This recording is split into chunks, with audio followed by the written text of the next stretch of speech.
Welcome to the tutorial on how to set DX mode on your Nikon D7200. Want to maximize your lens's focal length? DX mode can help you achieve that extra reach without compromising image quality. Let's explore 3 methods to set it. Method 1. Using the menu. Press the menu button. Navigate to the photo shooting menu. Scroll down to image area and press OK. Choose DX and confirm your selection. Method 2. Using the I button.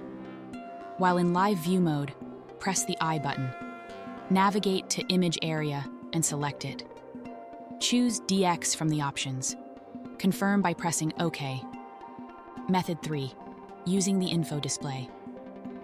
While in viewfinder mode, press the info button. Press the I button and choose image area. Select DX from the options. Thanks for watching.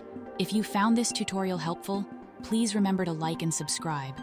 Discover more tips and tricks for the Nikon D7200 in the playlist linked below.